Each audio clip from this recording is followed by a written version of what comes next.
זוגות לא מבינים למה הם רבים, הם נוסעים לחופשה, וכיף להם וטוב להם, ופתאום מישהו אומר משהו, כל האנרגיה באוטו משתנה, והוא פתאום משתתק, והיא מתיחה, והם לא מבינים מה קורה שם. והם המומים, ובראייה לאחור, הם אפילו לא זוכרים מה קרה שכל כך הקפיץ אותם. בסמינרים יבינו למה זה קורה להם.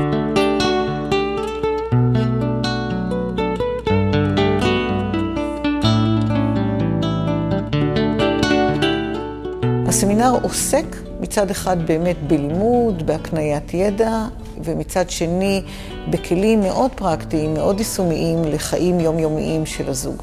במידה ויהיה את הידע הזה, ויהיה שפשוף של הידע, ויהיה תרגול של הידע, ומנטורים ילוו את הזוגות להטמיע את הידע הזה, זוגות יחיו את משאלת הלב באופן איכותי יותר וטוב יותר. פה בעצם אנחנו מקבלים משהו שמוציא אותנו החוצה ונותן מבט חדש על הזוגיות שלנו. אנחנו מאוד רוצים שהשפה תהיה רווחת.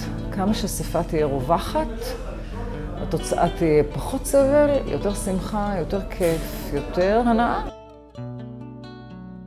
אני חושבת שהקורס הזה זה באמת מתנה גדולה לחיים. לשאוב את הידע הזה שבאמת כל זוג הוא מאוד מאוד צמא לו. אשתי ברגע ששמע על זה, אמרה לי, עדיאל, זה הזמן. שאלת למה זה הזמן? אני אומרת, בוא נקבל כלים. אנחנו בכל זאת נשואים 13 שנה, 14 שנה, 15 שנה. הזמן רץ, וזה הדבר הנכון לעשות.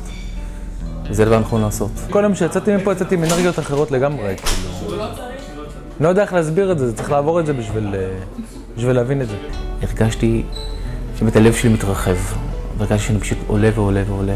הדמעות מתחילות להיות לנו בעיניים, כי אנחנו בעצם פתאום שמים לב שיש דבר חדש בתוך הזוגיות שלנו שלא ראינו אותו קודם. אני יודע מעצמי וגם מגליה שאנחנו קיבלנו פה הרבה מאוד דברים שיכולים לתת לנו את הכלים להצליח. הסמינר מאפשר לזוג לנשום הרבה יותר.